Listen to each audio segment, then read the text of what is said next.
Good afternoon, everybody, and welcome to our power session today. Woo! It's good to have you all here. A little bit louder. Welcome to our power session today. Presenting opportunities where everyone rises. Do you want to rise from where you are right now? Absolutely. We don't want to stay in the same place we've been. We want to go higher, and that requires some power. Let me hear you say power. Power. So welcome to the program today. I got a gift card to give away. I'm going to do that in a minute, but let me hear you say something. Let me hear you shout where you from. Where you from? Let me hear. You from Bronzeville. Bronzeville got it going on. Look at all these beautiful people, all age ranges. Thank you for being here today. And we have an introduction for you by our own, Sylvia Osborne. Can you put your hands together for Sylvia? Is this thing going? Okay, perfect. Welcome, everybody. We are so excited to have you today. This is our third power session, and we are live today. So, hey to everybody that's virtual. So, who remembers what power stands for? Anybody in the room? Vivian, I saw your hand first. Tell us what power stands for. You get to get a day off work. Yes. All right, everybody. So, yes, Miss Vivian Harper is a colleague of ours, so we are excited again to have everyone here. But we have you here today to be able to give you information about health and wellness, financial literacy, job opportunities, and also mental health assistance. So we're so excited that you're here. We're also going to play a couple of games. We have food, and guess what? There are cash prizes for some of you in this room today. So thank you in advance for your participation. And right now we're going to cut to a video. Stay tuned.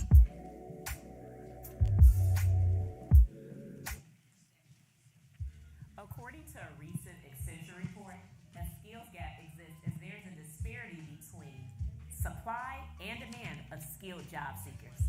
BSCO facilitates and implements trainings and programs that reskill and upskill participants for potential job shifts in employment and connects them to sectors in high demand that will provide livable wages. In order to maintain a reasonable standard of living and be able to save money, our department works diligently to connect Greater Bronzeville job seekers to stable, well-paying employment. The United Way of Metropolitan Chicago selected BSCO as the lead agency for the Greater Bronzeville Neighborhood Network. Here's our goal. 5,000 residents ages 16 to 55 with jobs that contribute to household sustainability by 2027. Even in a pandemic, our network has placed 4,193 residents in household sustaining jobs. At this pace, we will nearly double our goal by 2027. Since 2019, we have provided financial literacy coaching, training, or a combination of both of the two for over 950 participants. In the first 4 months, participants saw an increase in their credit score of nearly 69 points, a decrease in their debt of $1,000, and an increase in their savings of $100. Our client base expressed a desire for tools to create a job, especially those who have been previously affected by the criminal justice system.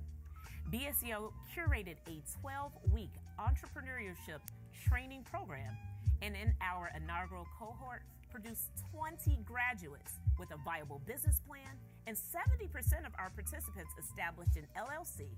One of our participants had a functional website with over $5,000 in revenue. And each participant received financial literacy guidance in areas like personal credit, business credit, and retail banking services for businesses. We're extremely proud of these future Black business owners. Chicago Public Schools tapped us to lead the Safe Passage program, covering 8 Bronzeville schools, ensuring 3,000 students can travel to and from school safely. And as a result of the success, City Hall gave us an opportunity to recruit, train, and deploy business corridor ambassadors, creating a visible and welcoming presence in our neighborhood commercial centers and business corridors for residents and visitors. We believe that creating a strategy to address workforce development is an important component of our work under the T&T CNC model. Businesses have the demand, our community has the supply, and BSCO is here to move our residents from community to opportunity.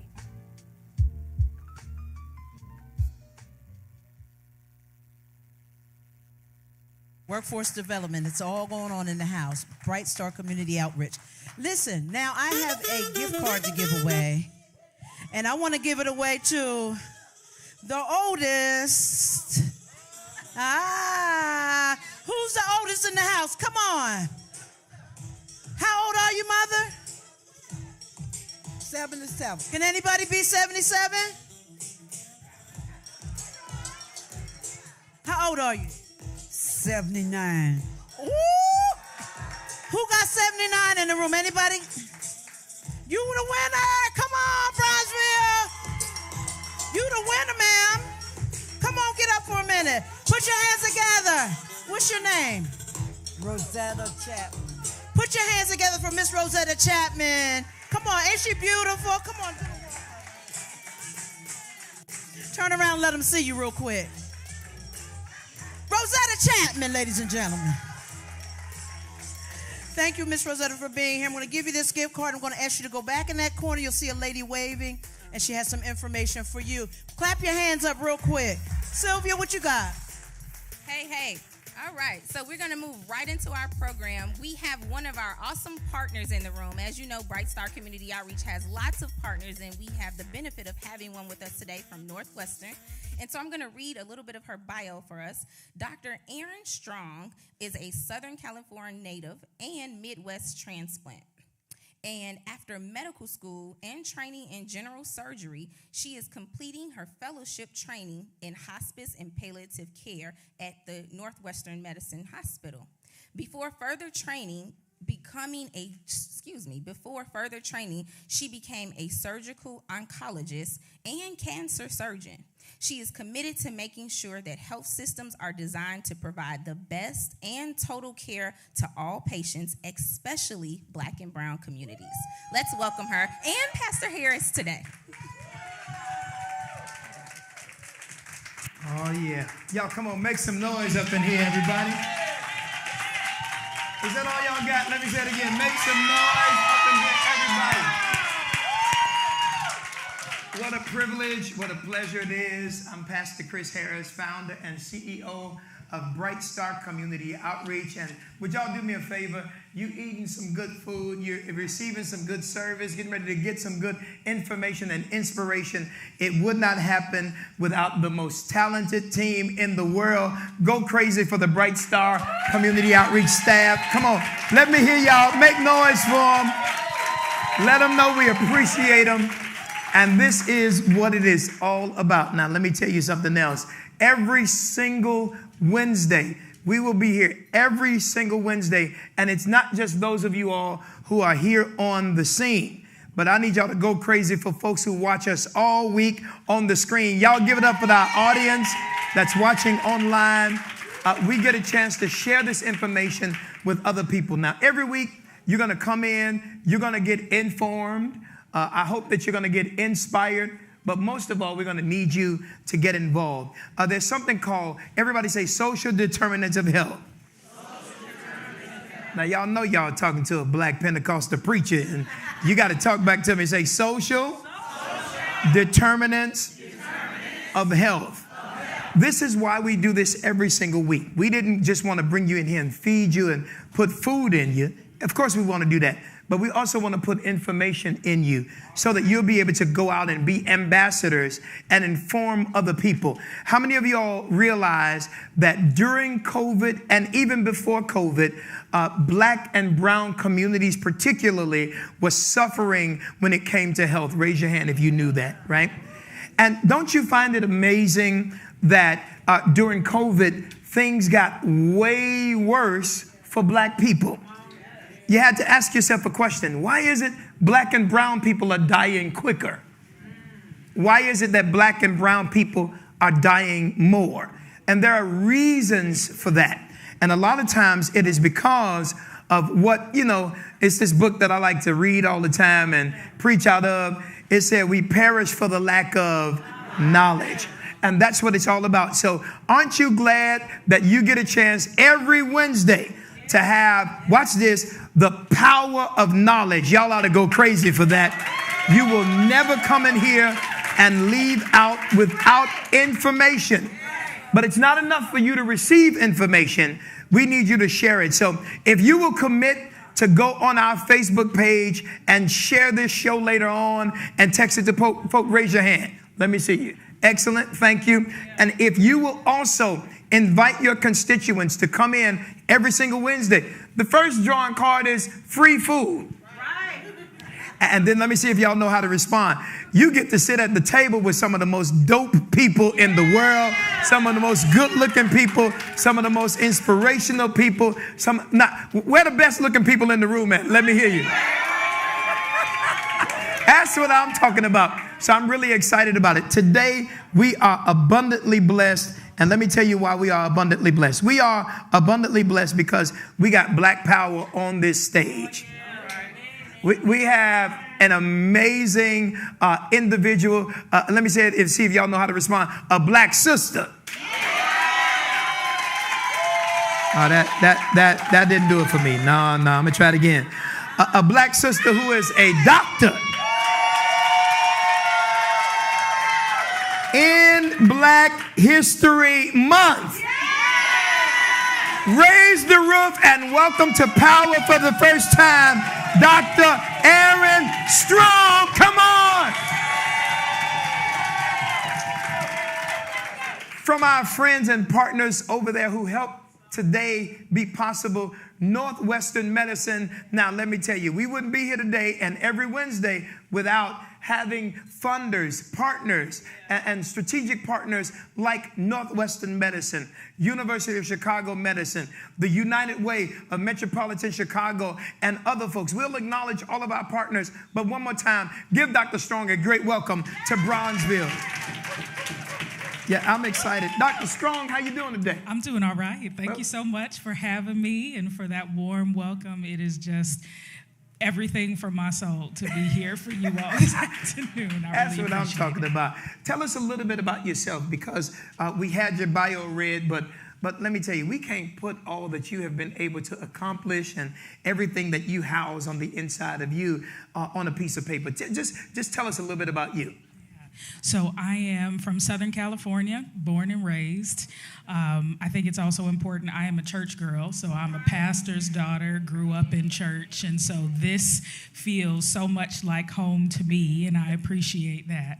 I came to the Midwest to come to college. I went to Wheaton College and then have been doing my medical training kind of all over the Midwest ever since. And I think from some experiences that I had during my general surgery residency training, just thought that there ought to be so much more that we could do for patients, and found out about palliative care and palliative medicine and how that could allow me to do more for my patients in the future. So the plan is to become a surgical oncologist or a cancer surgeon, but having done this additional training. Now wait, Doc, you don't get to just say that and we move on. Like, we proud about that. Come on. That's a good moment to clap.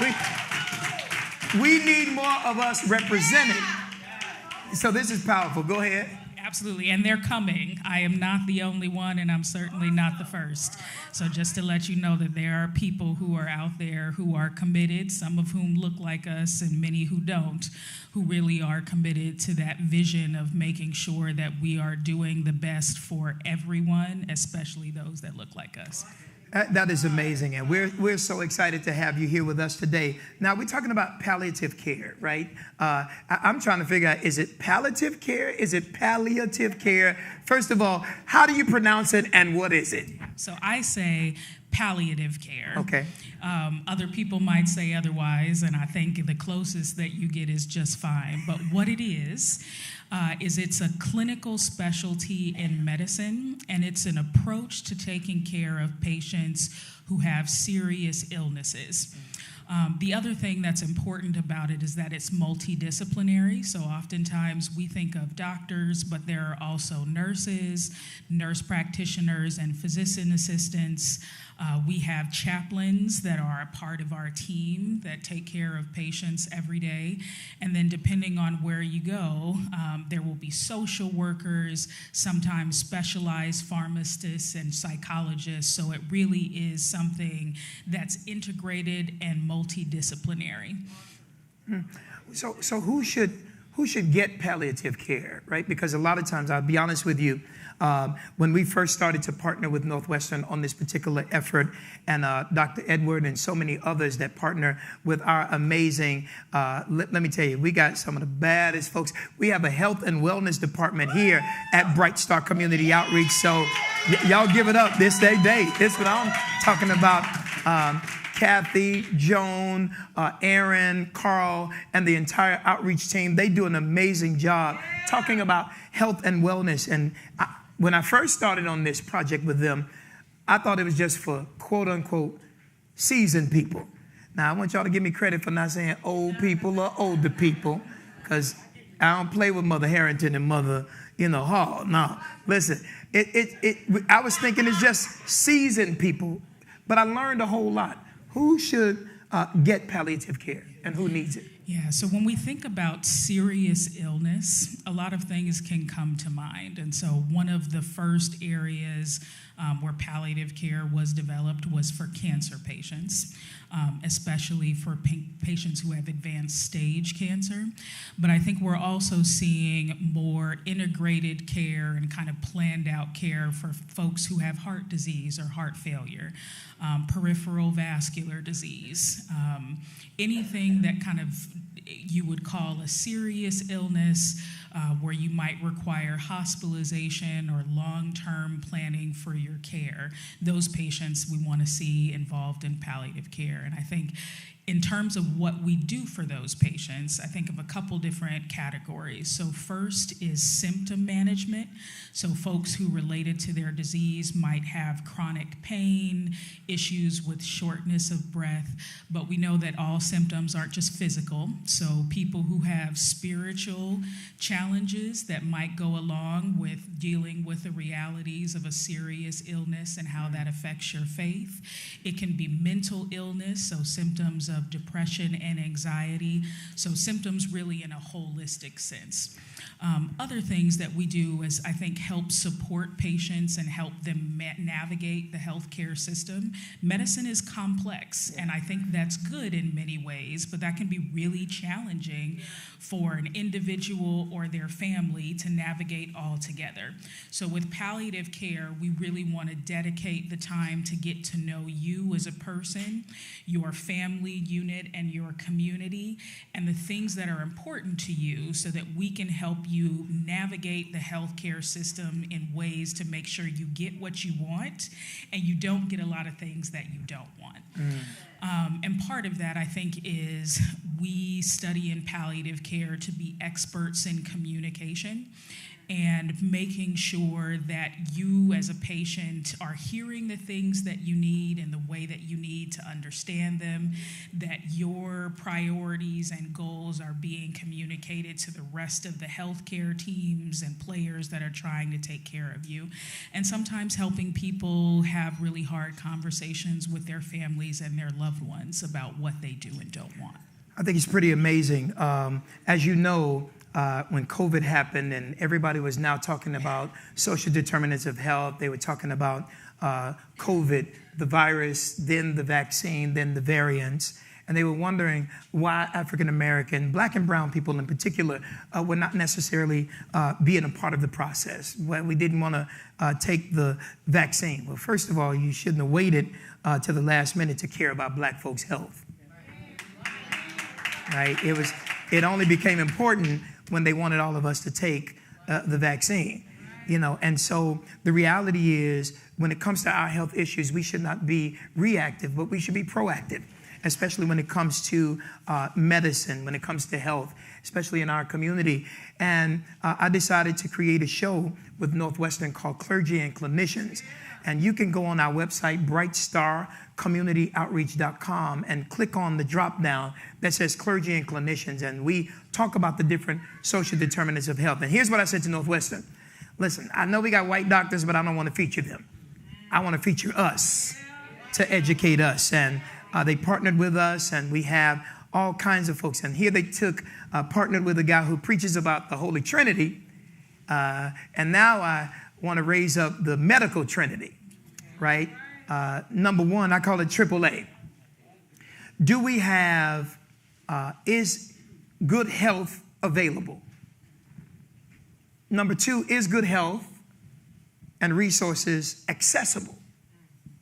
But then thirdly, even if it's available or accessible, is it affordable? Right? And so my question to you today is, how is palliative care paid for? So that's an excellent question. And I think part of what's important about palliative care to me is making sure that folks in Black and brown communities know the resources that might be available to them. And so palliative care is part of medical care. So it's good to understand what your, insurance or Medicaid or Medicare might cover. That's part of it. So I don't have a whole lot of patients that I expect are paying for palliative care services out of pocket any different than any of their other medical care. Why I say it's important that we have a multidisciplinary team is because our social workers are often very much involved in helping patients understand what the resources they have access to are, and making sure that those are affordable to them. And I think it's oftentimes our social workers who will come to us and let us know, you've talked about this specific medical plan or where a patient might go after discharge. They're concerned about how much that might cost them. And then, we take that into account and we think about whether there are alternatives that are better for the patient overall. So excellent questions to be asking. We encourage you to ask those questions. We want to be able to answer those. But palliative care should not be something that's totally out of reach for everyone. We want to make sure that it is accessible to all of our patients. Yeah, and when you think about the difference between, so PCH, what is the, and I say PCH, most people call me PCH, Pastor Chris Harris short. Let me just tell you, what's the difference between health care that is available and health care that is accessible? Well, Northwestern sits downtown. It's available, but it doesn't mean it's accessible to everybody who live in Bronzeville or on the south side of Chicago. But I'm proud that Northwestern took our relationship, Bright Star and others, so seriously. I talked to the president and CEO, Dean Harrison, and Posh Charles, and so many others who sits on our board at Bright Star Community Outreach. And I said, listen, we're grateful that it's available downtown, but what if you made it accessible in Bronzeville? And we ought to go crazy. They agreed, and now they're getting ready to build a $100 million outpatient center on 48th and Cottage Grove. Come on, y'all go crazy. I need to hear y'all better than that now. That is power. That is power. And that is power. And so when you talk about that, and wait, there's a black sister who's going to be the lead doctor over there running the whole system. Yeah, that's powerful. That is power. And so that's what it's all about. Now, when you think of palliative care, here's something else I learned. Is that necessarily end of life care? Is that the same as hospice? Because when you say hospice, you're thinking about someone getting ready to die, not necessarily someone who will have the ability to live. And I am so happy that you asked that, because I think that's one of the most common misconceptions. So let's say that a patient is admitted to the hospital, they're a part of a primary medicine service, and our palliative care team is consulted to go and see that patient. So when I walk in the room, I introduce myself, and the first question that I ask is, have you ever heard of palliative care before? And what I found is that few people are familiar with palliative care, and there are a whole lot of misconceptions about what we do. And so by asking those questions up front, I found that, there are some patients who are like, my medical oncologist consulted palliative care, and so now you're here and you're the one who's going to tell me that I'm dying. I was like, no, that's right. That's not it at all. So no, palliative care is not the same as hospice. Palliative care is, again, a specialty where we treat patients with serious illness and support patients for what can be years, months, years through your diagnosis. And if it comes time to talk about hospice and a transition, it's time for, you're getting closer to the time where the Lord might be calling you home. Yeah. We can support patients through that as well, but that's not the same as palliative care. So we want to get patients who are diagnosed oftentimes early with a serious illness so we can develop a relationship with them over time. Again, to treat those symptoms that might be spiritual, mental, or physical. To make sure that you have the right kinds of communication, that you can navigate the system, and that we can support you in lots of ways as you deal with that illness as a part of your life. This is amazing. How many of you all are learning something already? Raise your hand. That's what I'm talking about. And you've learned something already that you did not know. Raise your hand. See, this is not a waste of time. That's what we call power. Right? That's what we call power. And this is presenting opportunities where everyone rise, right? And partaking in and accessing and making available palliative care is power. It is an opportunity for someone to rise. And I'm so glad that you just made the distinction. Where is palliative care provided and who provides that care? So in terms of who, like I mentioned, we're a multidisciplinary team. So that can be doctors, nurses, nurse practitioners, PAs, social workers, chaplains, psychologists, pharmacists, a whole team altogether. In terms of where, I think we have patients that see us in our outpatient clinic. We have patients that we visit anywhere in the hospital, from the emergency department to the regular floors to the ICU. But palliative care services can also follow patients home. So you mentioned accessibility, and sometimes it's not the easiest thing for a patient to come to clinic. So we might have telehealth visits. There are agencies that can visit patients at home, in nursing facilities, nursing homes. So palliative care you really can take with you to all of the places that you might be as a part of your medical care. You mentioned cancer. How many of you all know some folks that struggle with cancer? Look at this room. How many of you all know some folks who died from cancer? And here's the last question. I know it gets sensitive. How many of you felt that they potentially could have lived longer had they had proper care? Look at this room. Which is why, if you come into this room today, get this information, but don't share this information, we just wasted time, resource, information, expertise, and knowledge. You got to tell someone. And please, if nothing else, like me, you're going to sound so smart. Have you heard about palliative care? I can't wait to go say it. I can't wait. I'm going to be like, and I'm going to make sure, I'm not going to say palliative care. Have you heard of palliative care? And I'm going to say it with my fingers like this. Have you heard? Right. But now you're knowledgeable. Now you're educated. And you got to share it with other folks. Can you imagine me, Mother Hall, Mother Harrington sitting there playing cards? So remember what she said about you can't play cards? All right, bid whiz, right after this. I'm going to teach you how to play bid. That's all. Listen, you want to be able to teach people and share that knowledge with them. And don't just assume it's someone who's older. Right? Because we learned today, If you had a bottom line, drop it for us. What's the bottom line? Yeah. So you talked about knowing people that may have been able to live longer. I think we also think about how we can help people live better. So I listened to one of your YouTube videos talking about kidney transplantation, and I think it was Dr. Wilkins who made the statement, we don't just want to add years to your life, but we want to add life to your years.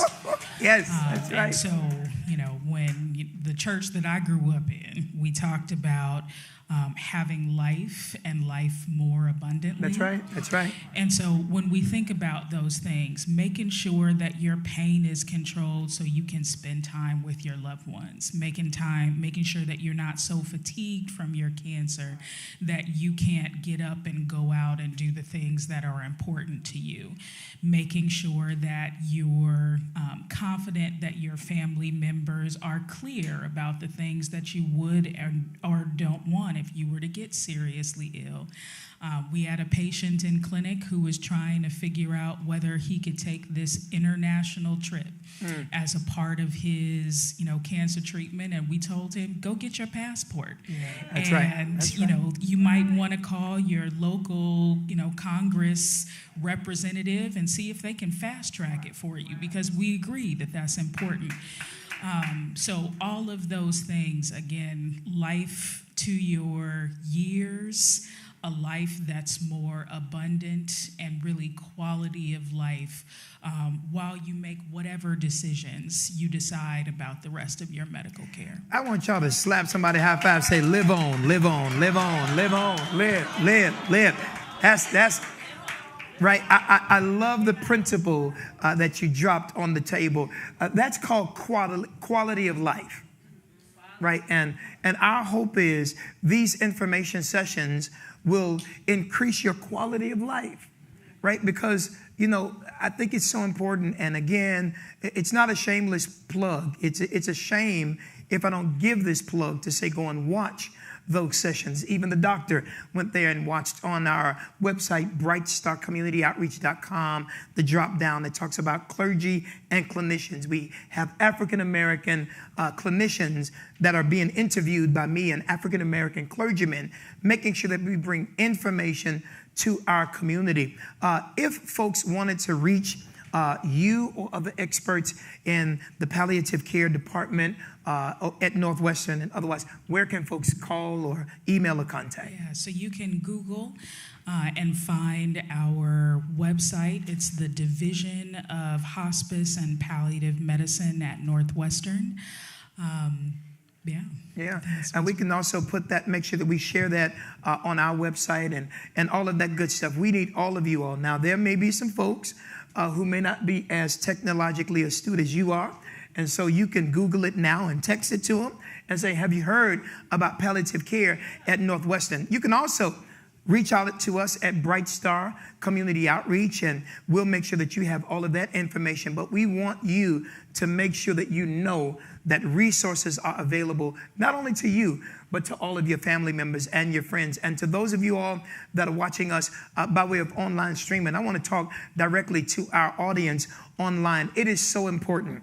And we want to challenge you and we want to encourage you to make sure that you share, this information with other folks. Share it on Facebook, share it on YouTube, grab the link, and make sure you text it to as many people as you possibly can.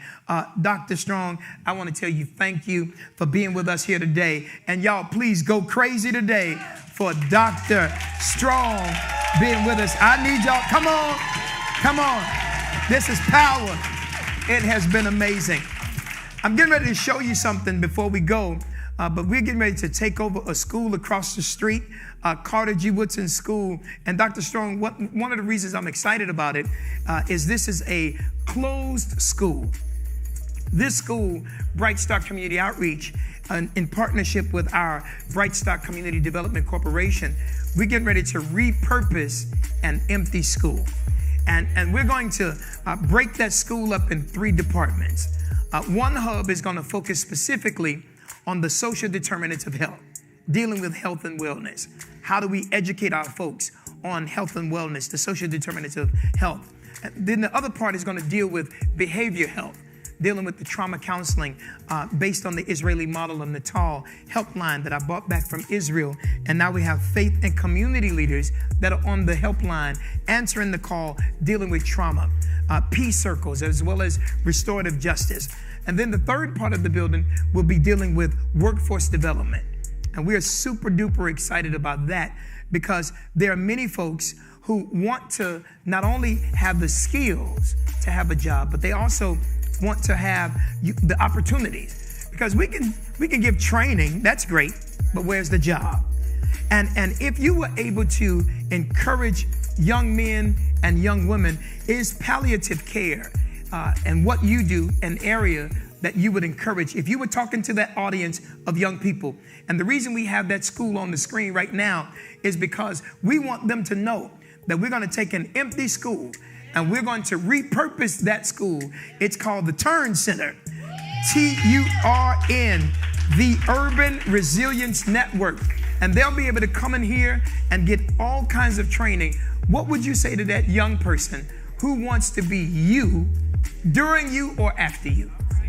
Well, I think there are so many opportunities for young people to do even better than I have. And any of my mentors, I think, would say the same, that we want to see more of us in the community, and not just more, but even better with more opportunities to have greater impact.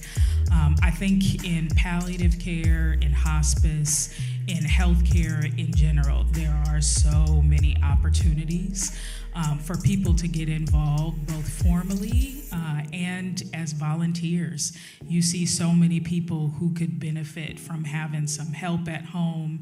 I love to see when churches organize that for folks like your health ministry.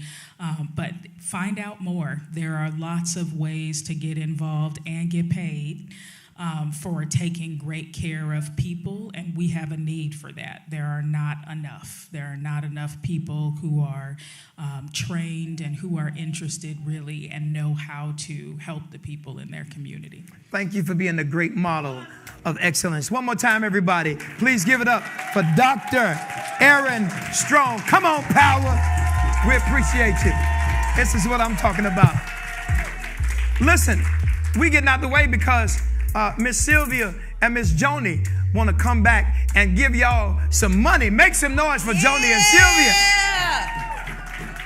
Thank you. Let's give another round of applause for our awesome speaker today, Dr. Strong. Excellent job. Thank you so much. Woo! All right, who's ready to win? Who's ready to win? Who's ready to win? Okay, so who remembers the name of the game? Say it louder. Power. We're about to play Power. So if you say that other word, who gonna win? Not you. Right. So we ready. We ready? We ready. We have 2 game sheets on the table for you this week. So you can play 2 times. There's 2 chances for you to win. Huh? If you don't have a power sheet, if you need to, raise your hands and we'll bring them to you. We don't have a problem with serving you. That's what we do best. We serve you so that you can have all you need. We are presenting opportunities where everyone rises. Does everybody have a sheet? We're good. Thank you. Okay, we ready? Everybody ready? All right. Our first word, workforce. Workforce. Life expectancy gap.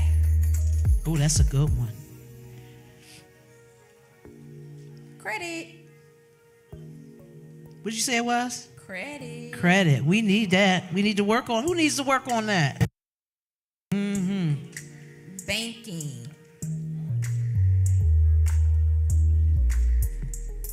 Tax.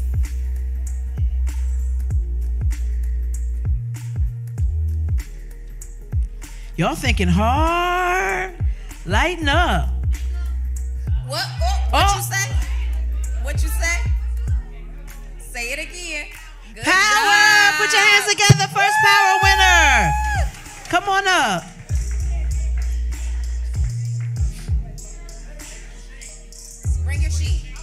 Bring your sheet with you.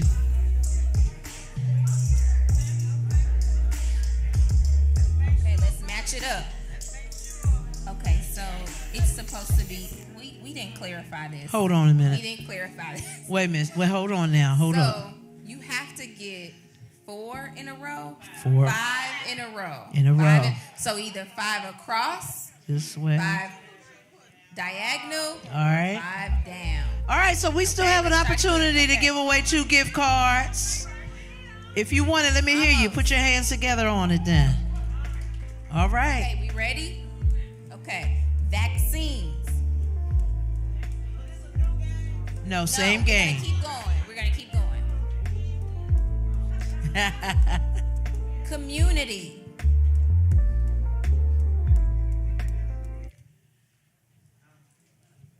Food desert. Huh? Food desert. We have. Raise your say hand. It loud. Say it loud. Power! Yes. Come on All down. right, come on, put your down. hands together. We love giving away gift cards. Come on, clap your hands, everybody. When it comes your time, you're going to want somebody to celebrate with you. It ain't no party unless we're doing it together. What we got?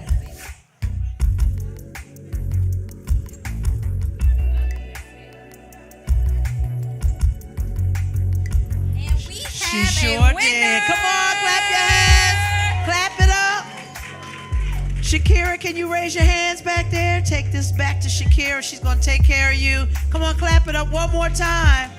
We have one more opportunity to do another bingo. Are y'all ready? I can't hear you. All right, let's roll. First word is. Pull another one, y'all. Okay, here we go. Near south.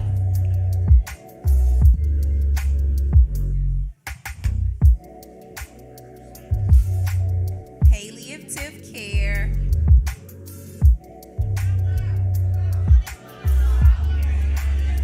You got power already? Wait, so. Hold on. So, okay, let's hit the reset button. Let's clear our cards and start our second round. We're gonna start fresh, okay? Oh, yeah. We're gonna start fresh. We can't Ready? use that old paper, right? Yeah, we can't use that. We got to start all over again with a new paper. That's why we gave you 2. Who needs a second? Who needs a second Raise sheet? your hand really quick. We'll get you a second one. If you need a sheet, raise your hand.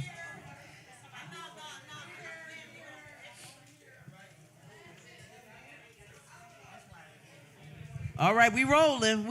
Everybody good? If you need a second sheet, just lift your hand up real quick. All right, Sylvia, what did we had? We have near south, and then we had palliative care. Okay. Our third. But hold on, near south. Somebody just asked a question, and palliative care. All right, let's go. Okay. Retirement. Ooh. Retirement. Training. Insurance. Social determinant of health. Social determinant of health. If you're a BSCO employee, you don't qualify to win. I'm sorry.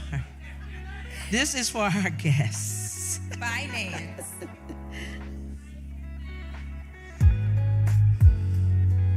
Career. Ooh, we don't have a winner yet, y'all. We getting there. Savings. Power. Come on. Yes. All right. She called it, man. We only got 1 gift card. Come on. Clap your hands and come on up. Let's see what you got. She's so excited she don't know which way to go, Sylvia. Come here, sugar. Come here. We have one winner. Come on, clap your hands. Let me check you out. We're going to check you out. Okay, we had savings, finance, social determinants of health, training, and career. She got it? Congratulations. Woo, congratulations. Shakira, wave your hand one more time. Take this back to Shakira. You see her in the corner right there? All right, come on and put your hands together, everybody. Are you enjoying yourself? What we got next? What's going on next? We have a great video coming up for you. Please stay tuned. If your phones are on, please put them on mute. You don't want to miss this. The COVID-19 pandemic has brought social and racial injustice and inequity to the forefront of public health. As a matter of fact, in response to the pandemic, BSCO established a functioning health department focused on social determinants of health. As we know, health equity is still not a reality, and as a result, COVID-19 continues to disproportionately affect Black and brown communities, putting them at more risk of getting sick and worse, dying. Residents may not trust their doctors, but they sure do trust their faith leaders. Therefore, Pastor Chris Harris partnered with Northwestern Medicine to create a health show called Clergy and Clinicians.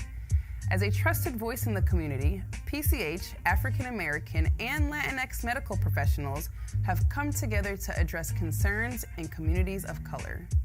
With episode reaching over 100,000 views, residents are educated on issues such as COVID-19, heart disease, organ transplant, and mental health, as well as many other health disparity-related topics.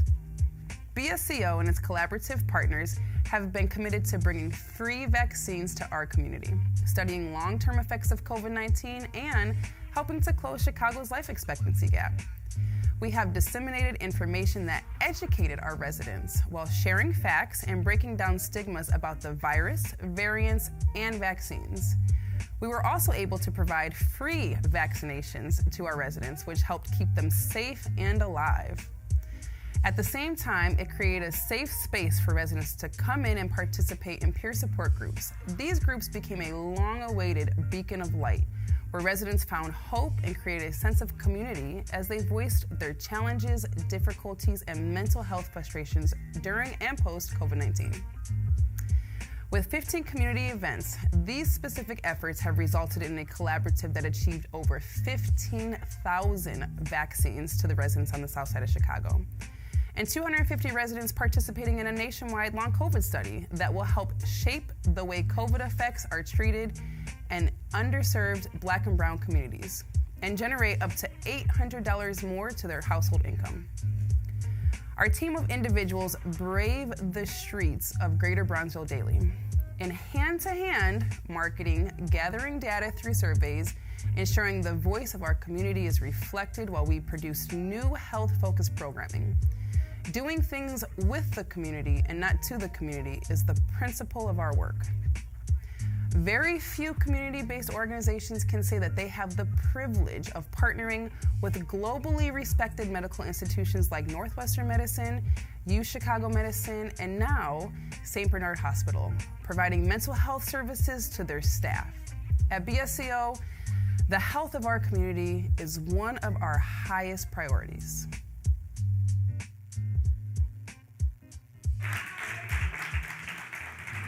Come on, Power. Y'all make some noise for our health and wellness department.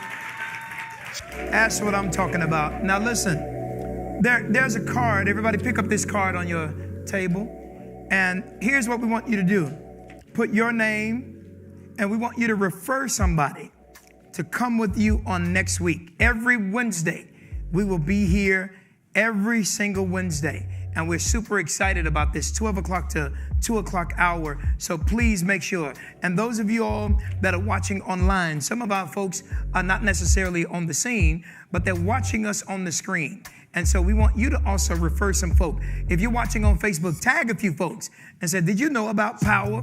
If you're watching on the YouTube channel, do the same exact thing. Grab the link and then text it out to as many people as you possibly can. Here is the way that you can do this. You can help us to make sure that we inspire and inform our community by making sure you share it on your platform. It's simple. Now wait, if you can share live music, if you can share funny stuff, and you should, it's your platform. Certainly, this kind of information we want you to share.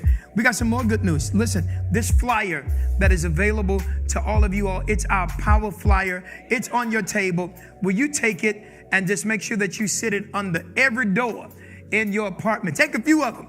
If you live in an apartment building, condo, you got neighbors, do whatever you can to invite them to come and be with us every single Wednesday. I don't know if we can put the power flyer on the screen for you, but you can also screenshot it and make sure, or you can go to our website, brightstarcommunityoutreach.com, and just do the power drop down, and that is available to you. We want to make sure you do everything that you can to inspire and encourage other people to join us. Now, wait a minute. That's not it. We also got some jobs available.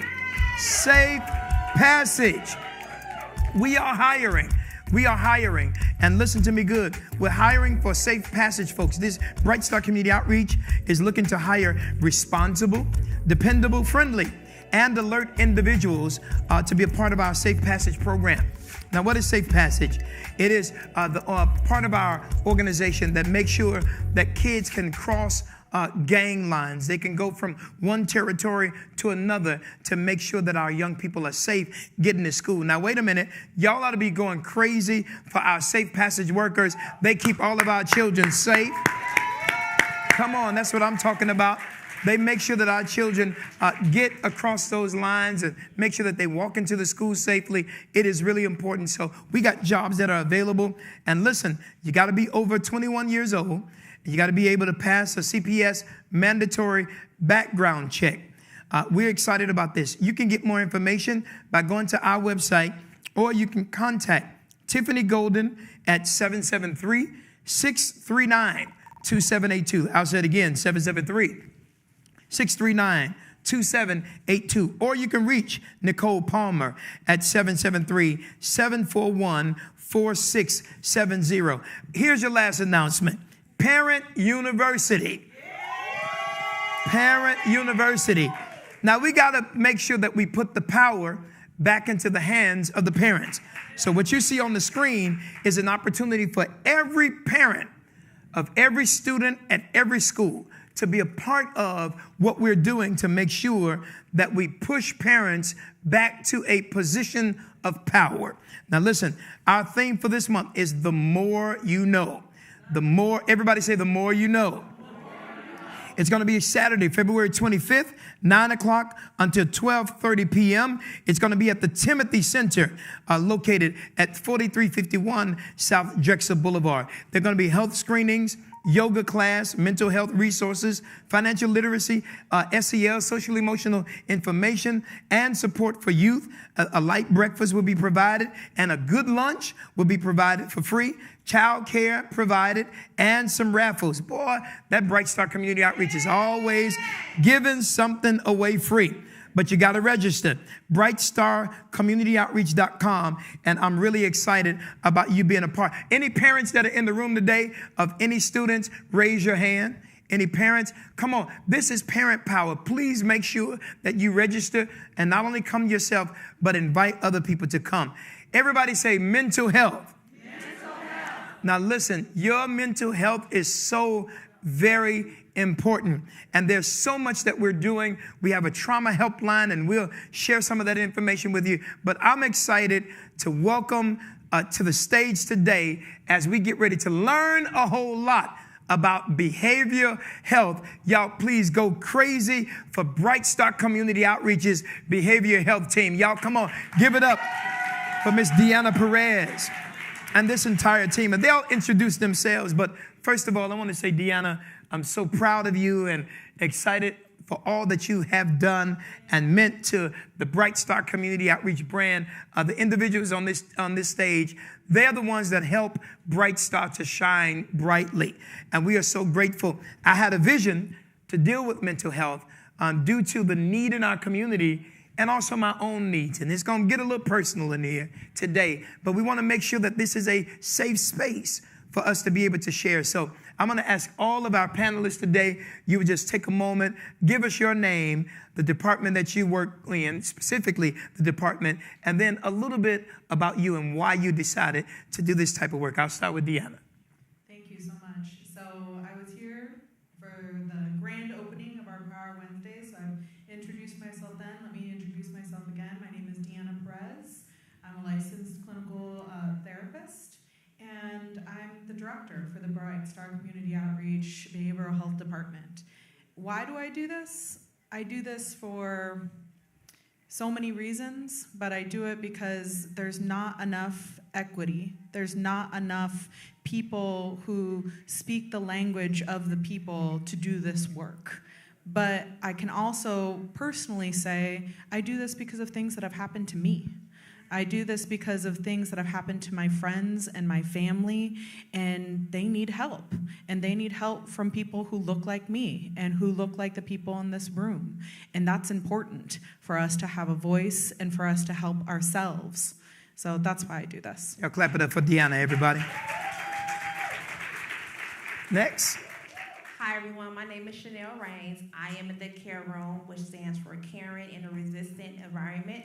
I'm stationed at Dunbar High School, and the reason I do this is because I wish I had a Bright Star Community Outreach when I was growing up and I was in high school. I didn't have someone, a mentor, a counselor that heard me, that saw me, and who loved on me. So that's why I decided to go in this particular field. Y'all clap it up for it. Come on now. Now, I'll be honest, care rooms are one of my favorites. When you think about caring and resilient environments, if you don't create an environment for people to know that you care, we always say people don't care how much you know until they know how much you care. And then build resilience. Everybody say resilience. Resilience. Come on, say it like you mean it. Say resilience. Resilience. Don't you realize that you're sitting right now in front of strength? You're sitting next to strength. You're witnessing strength. And so I need us to always remember that not only are we resilient people, but we're also people who have a responsibility to do what you do every day, build resilient environments. Y'all give it up for it one more time, everybody. Woo! Last but not least. Hello, everybody. My name is Darlene Scott, and I work in the FAC department, which is the Family Advocacy Center. And the reason I do this is because there's a need. And this is a passion of mine. I think I've always been a caretaker and help. And then when Pastor Harris opened up the FAC Center, I believed in the vision, you know. And I like how he said we have to go outside these four walls into the communities. And there are so many people that look like me who are not aware of services available to them. You know, they don't know that there's help to them, you know. And when you know better, you can do better. And it's just a need. Y'all give it up for Darlene, everybody. Come on. So, Deanna, there is you lead a huge department here at Bright Star Community Outreach. And let me just pause for a moment and let all of you all know. Bright Star Community Outreach, which is completely separate from Bright Star Church. It's its own 501c3. We have our own separate board. When I started Bright Star Community Outreach 14 years ago, one of the things that I said to God was I want to make sure that we give jobs to people in our community. Because, you know, there are many needs in our own community.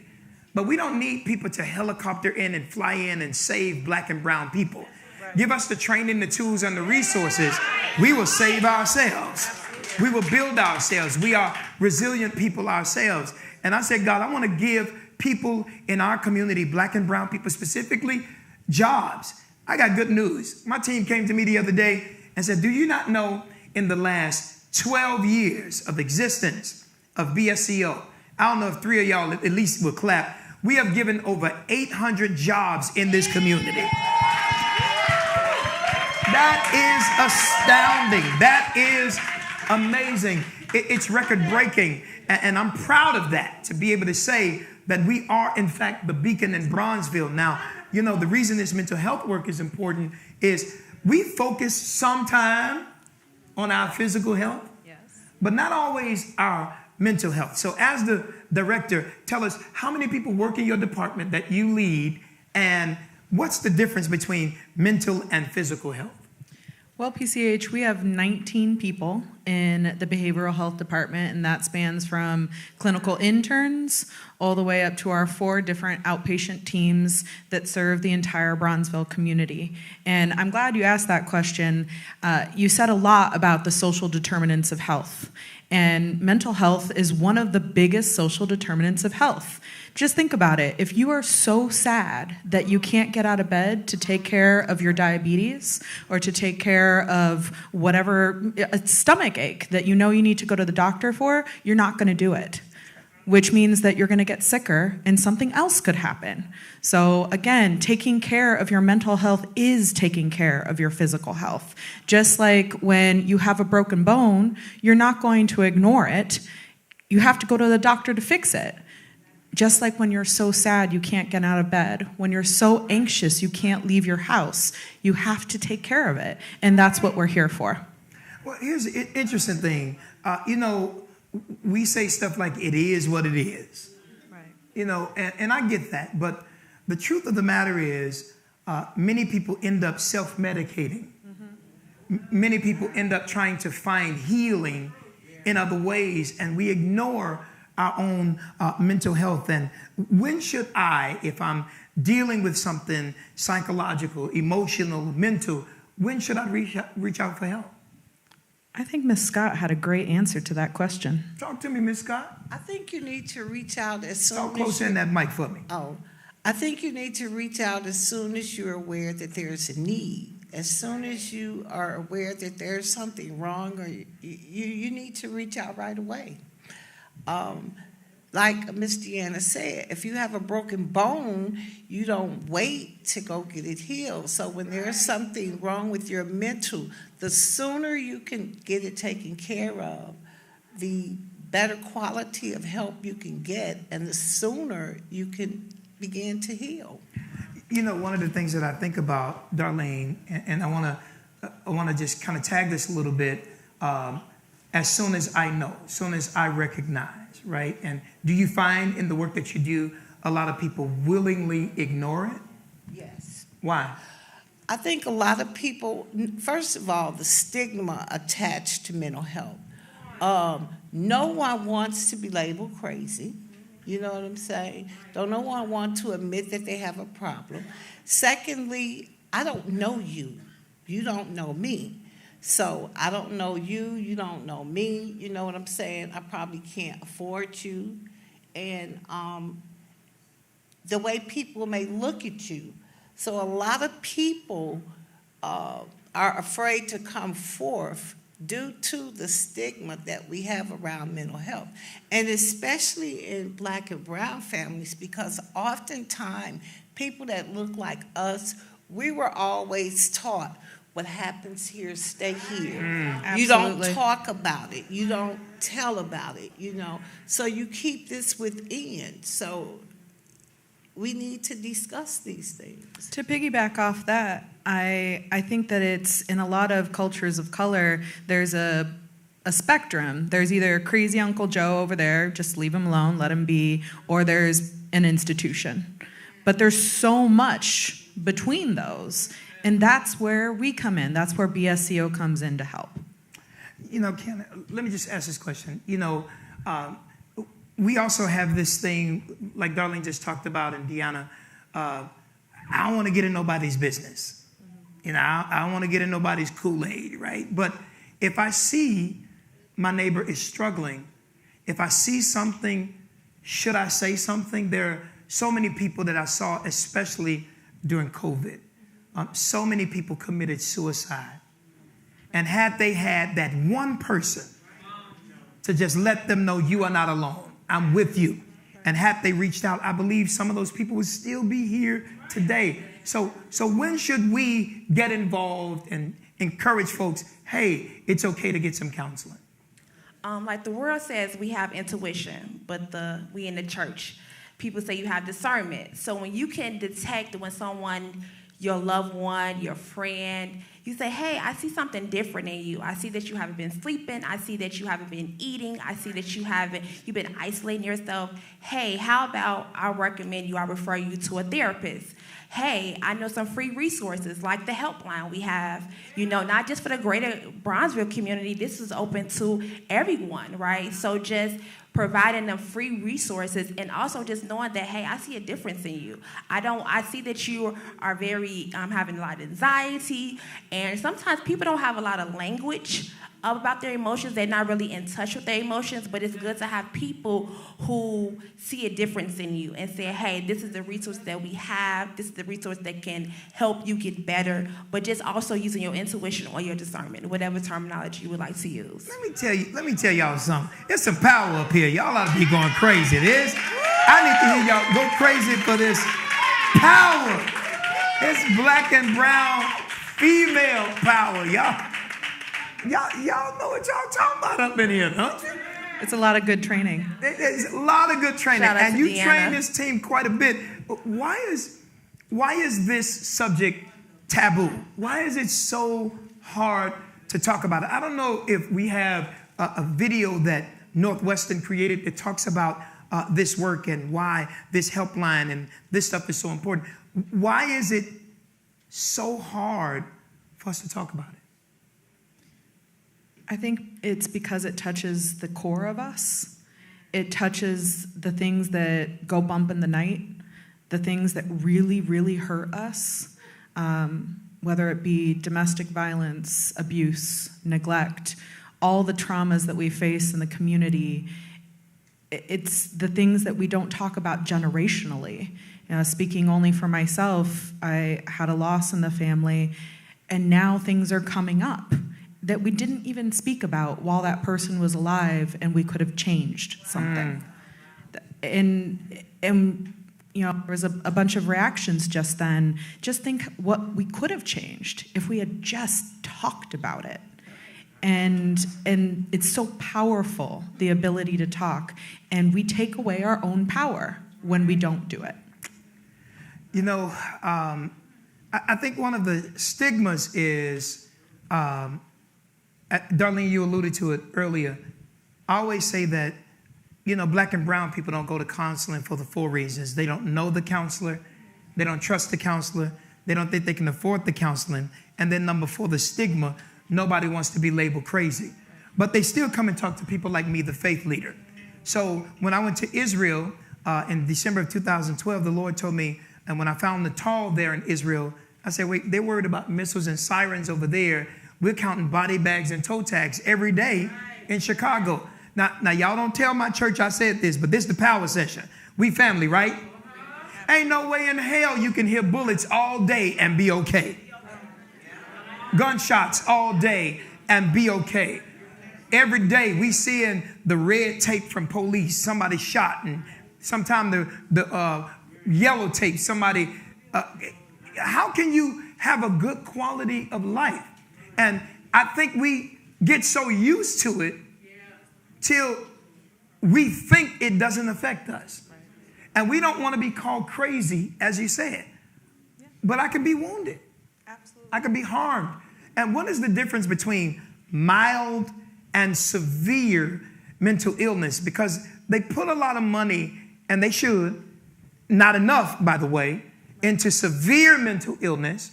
But what about those of us that don't necessarily need the room? We just need help in the hallway. That is a great question, and I can answer that a couple different ways. So please direct me as appropriate. The state of Illinois defines severe mental illness as a thought disorder. So that is only schizophrenia, schizoaffective, bipolar 1 and 2. That's where the big money is. That's where they spend a lot of money. With regards to how I feel about that, I think that depression, I think that anxiety can be crippling. It means you can't get up. It means you can't go to work. It means that you can't get through a shift. So how are you going to provide for your family? How are you going to provide for yourself? So more monies need to be put into what the state of Illinois says is the fluff, is the other stuff. But that is how this state defines it currently. I think it's really, really unfortunate. And I'm super proud of the fact that we have this trauma helpline. And I want to pause for the cause for a moment and share that information on the screen for you. We do have a helpline. And if you need someone to talk to, if you know someone who needs someone to talk to, please call the information that's on the screen, 833-TURN-123. Let me just put it in your head. Everybody say 833. 833. Turn. 123. Please just tell everybody to call that helpline. We have a video we want to show you and take you inside the work of our behavioral health department with the helpline.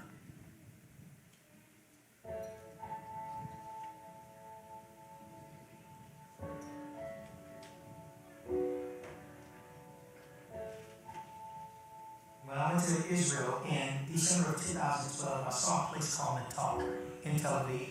And what blew me away was the fact that they had people in Israel that suffer from PTSD. But while they worry about missiles and sirens there, we're counting body bags and toe tags every single day in Chicago. So I decided I wanted to bring back to Bronzeville what I saw in Israel. One of the things that prompted this work is the fact that there's this vicious cycle of violence. And folks were asking, why does this happen? That's why we have to do the trauma counseling work. So, we know that hurt people, and so we end up as advocates, we end up as wounded healers. The reality of it is to ask for help is actually showing strength.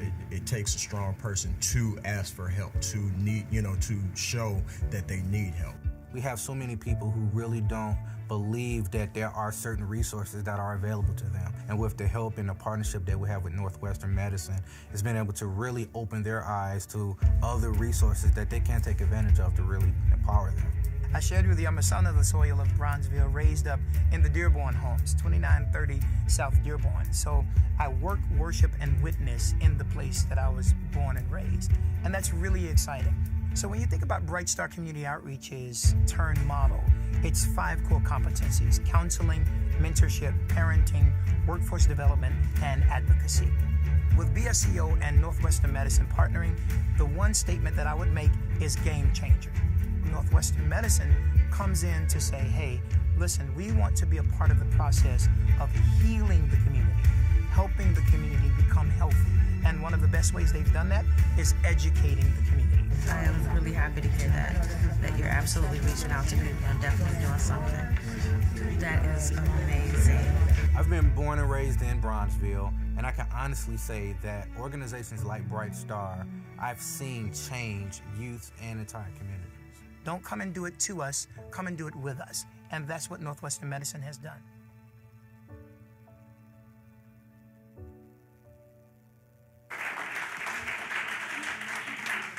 I need y'all to give it up for Northwestern helping us to do this work. Come on.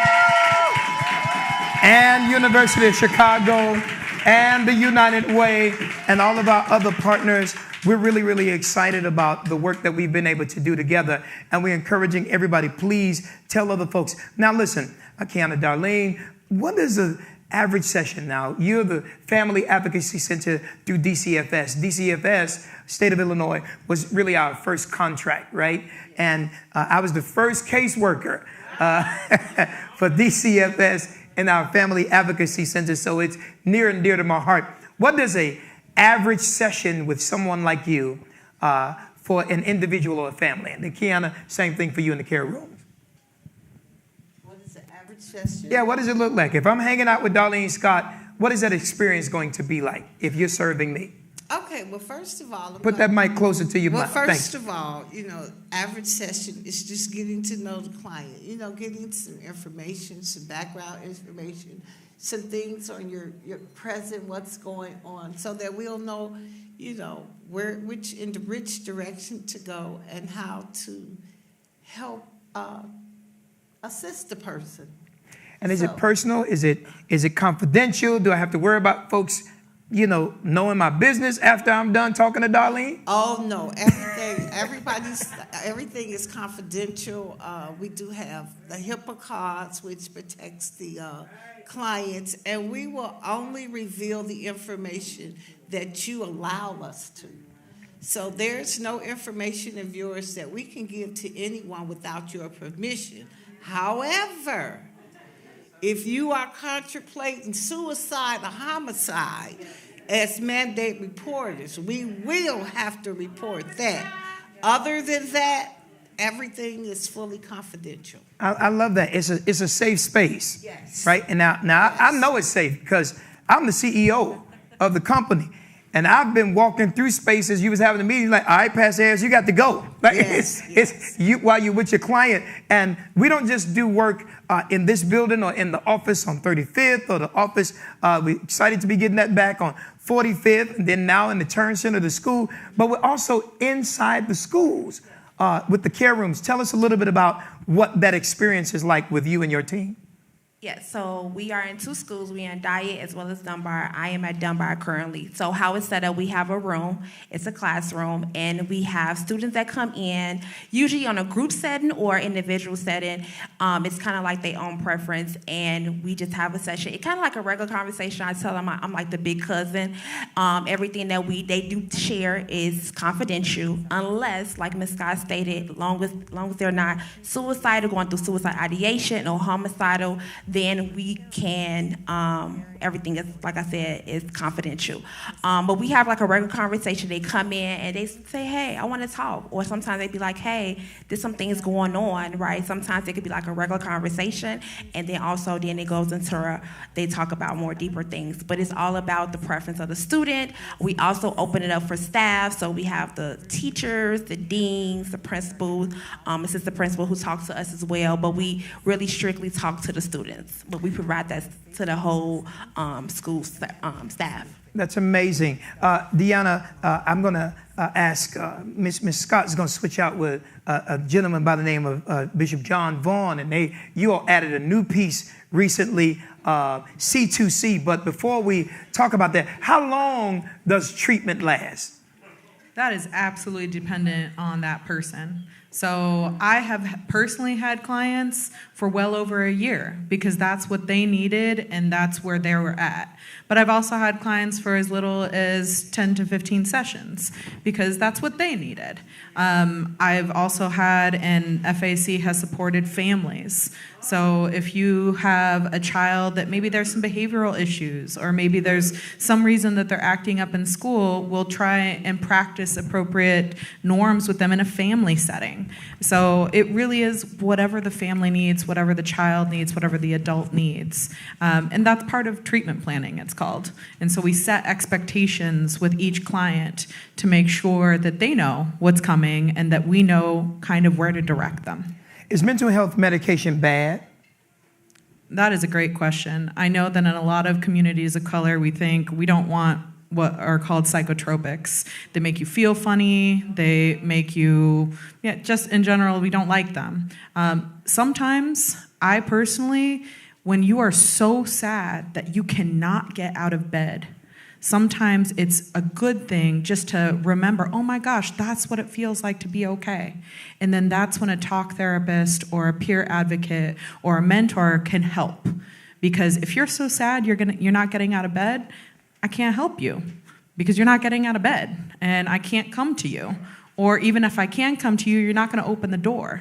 So every once in a while, I do think that some medication is appropriate. And then we talked about severe mental illness. It's absolutely appropriate. And in a lot of cultures of color, we don't talk about schizophrenia and schizoaffective and people with thought disorders. We don't like to think that you have to be on that med for the rest of your life. But unfortunately, that is most often the case with severe mental illness. I think it's pretty amazing. Now, let me be very clear. As a pastor, as a faith leader, as a community leader, let me just narrow it all the way down. As a human being, all of us need somebody to talk to. All of us. All of us. That's right. Every one of us. How many of you all have gone through trauma in this room? Raise your hand. All right, hands down. And how many of you in this room wish you had a trusted partner to at least talk to? Raise your hand. Well, here's the good news for you. You have some help now. Bright Star Community Outreach's helpline is available to all of you all. 833 what? Turn 1 2. Let me try it again. Come on, let's take it from a solo to a symphony. 833 Turn. 1, 2. Y'all clap it up. Come on, snap it up. We're going to make sure everybody know that help is available. Now, Deanna, now what if I go to therapy, get a therapist, get a counselor, and I don't like them? What if it just don't fit me? Because, let me just say this. It may get a little tight, but it's still right. When you talk about mental health, most times it's white people trying to talk to black and brown people. Sometimes I need to talk to somebody that's familiar with the skin I'm in. Sometimes I need people to have cultural awareness. Now, I'm not saying that if you are white, you can't be a counselor to a black or brown person, but sometimes that cultural relevance is so important, right? Let me go further. I've had a black counselor. Just didn't work out for me because they didn't understand where I was coming from. So if I have a therapist, a counselor that I don't particularly prefer, what should I do? PCH, it's almost like I wrote these questions myself. Absolutely. I tell my friends, I tell my family, if it doesn't fit, because that talk therapist, that peer counselor, that motivator, it has to be the right fit. That's right. So feel free. A good therapist is not going to take it personally. They really shouldn't, because that fit has to be right. That rapport, that relationship has to be right. So go ahead and fire them and tell them, you know what, this is just not the right fit. Do you have somebody else in your agency, or do you have a recommendation? And a good therapist is going to see that as, it's okay, I get it. I am not the person for you, and that is okay. There's other people out there, and we will find somebody who fits you. That's powerful advice. So, and I think that's important, because many times when individuals don't like the person, they walk away from the practice. Right. And that's the worst thing that you can do. There are other options available, and make sure you do it. I'm going to close this segment with the Behavioral Health Department because with this next piece, because this is one of your newest things that you have done. And we don't just have female power. We got some male power as well. Would y'all welcome to the panel Bishop John Vaughn? Yeah, come on, we got male power as well. And I knew Bishop wasn't on today's panel, but I couldn't close out without talking about it. Before you get into a person's, or be allowed into a person's head, you got to first get in their heart. Absolutely. Relationship is so important, and we have this new program called C2C that we're in the schools in Phillips with. Could you talk a little bit about C2C? And then, John, could you just share what you guys are doing in the heart and the head of young people that are in those schools? Yeah, absolutely. So Choose to Change, or C2C, it's for our Tier 4 students. That means the kids that have already been identified that, unfortunately, a lot of stuff has happened to them, or a lot of stuff is happening at home, and you can see it. They're not coming to school. They're not on the way to graduation, and they need extra help. They need that one adult that says, I know you can do this, but to the point where we are with them no less than 7 hours a week. That is a very, very intense intervention. And so that's where Mr. John comes in. He's going to talk to you all about it. John. Yes. How you doing, man? I'm doing good, Pastor. Now wait. So you've left, like me, from just being in the pulpit to being in the community and in the schools. Could you tell us about Phillips High School? My mama went to Phillips High School. We all born and bred here in Bronzeville. Tell us about what's happening at Phillips and why you're excited about that work. I'm excited because we get a chance to change lives. Sometimes, and I'm new to Chicago, but urban settings, they're counted out early. Don't get a chance. And what we've learned is when you give a young person a mentor outside of school, and you show them who you are and what they can achieve outside, it changes their life. Then their grades get better, their attendance get better. So that's what we're doing now. We're in the school now. We give them mentors. I'm happy to say we took some students to the Grand Lux And just to see their face, as you can see the screen, some of them had never been downtown. Never been downtown, and they enjoyed that. We took them to the Blackhawks game. Wow. We didn't think they were going to respond. We didn't think inner city kids wanted to go to see a hockey game. They loved it. They want to go back. Wow. We're going to Chicago State University basketball, so we're going to the Bulls game. So it's like when you show them that you care, that you love them. I think yesterday some of our advocates gave them Valentine roses. Wow. Just one rose. And we're thinking that, we just going to give them to the young women. The young men was like, well, where are my rose? Let me get mine. Let me get my rose. So that's right. Personally, I've seen a change in some of the students from my first day to yesterday. So mentoring is helping change lives. And it's a part of mentoring is a part of mental health. They need to know, were it not for, and people ask me, PCH, why do you do this work? Were it not for this church, I was born and raised in this church, Bright Star, and were it not for the founder of this church, Dr. Stovall, who was the pastor, he was the only father that I knew, he raised me up. Because of a church and because of a pastor, I was able to escape that cradle to prison, cradle to grave pipeline. And this gentleman made sure that I was safe and then got saved. Now I'm the pastor of that church, so paying it forward, this is really what it's all about. And listen, this is amazing. This is amazing to me because that one man helped save my life. And now we together are saving tens of thousands of lives. Y'all give it up for Bright Star Community Outreach. This is what it is all about. As we close out, Deanna, how can we find a therapist or a counselor, and how can people reach your department? I think you've already said it, PCH. You just have to call that number, 833-TURN-123, and we will help you out. Y'all clap it up for our behavioral health department. This is what I'm talking about. Listen, this has been super duper exciting. Will y'all please let these folks up here know that because you're loving on all of our folks that are in Chicago. Now listen, why is this important? In Chicago, since January of 2012, more than 7,300 people have been murdered in Chicago alone. And that doesn't include those who have been shot or wounded. And we ask the question, who did or does the trauma counseling for those families? Whether it be the victim's family or the perpetrator's family. In most cases, nobody. Because as I said, typically black and brown people, they don't go to counseling for the 4 reasons. They don't know the counselor. They don't trust the counselor. They don't think they can afford the counseling. And then number 4, the stigma. Nobody wants to be labeled crazy.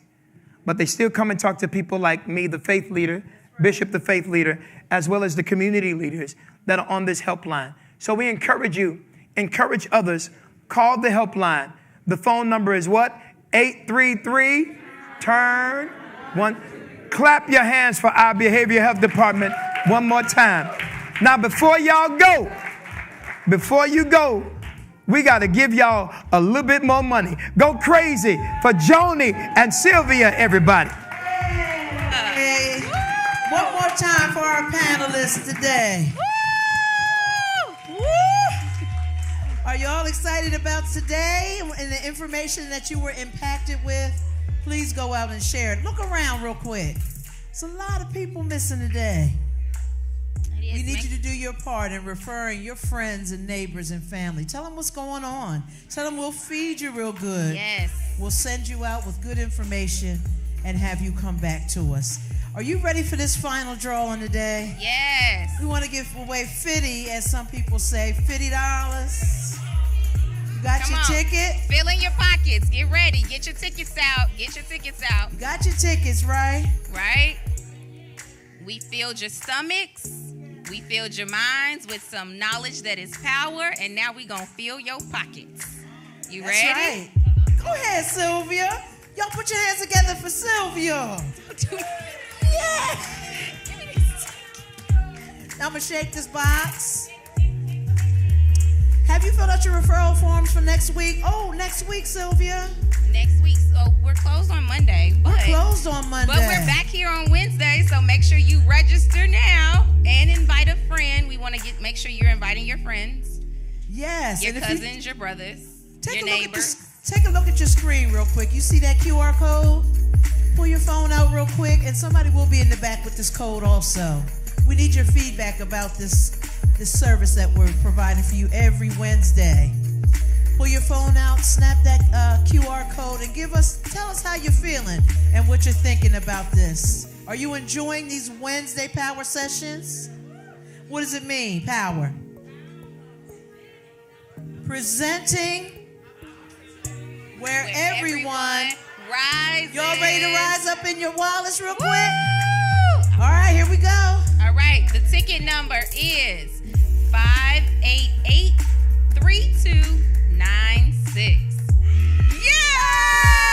We got a winner! Yes, ma'am. Come on, Miss Pay. Put your hands together for Miss. I like that little stroll. Yeah. That was all right. Come on, 296. Congratulations. Here is your $50 gift card. I want you to take that back in the corner to Sister Shakira, and she's going to take care of you. Clap your hands, everybody. Did you enjoy this week? We were so glad to have you with us. Pastor, do you have anything else you want to add today? All right, we'll see y'all next week. Thank you. Put your hands together one more time. Bright Star Community Outreach Wednesday Power Sessions. Have a good day.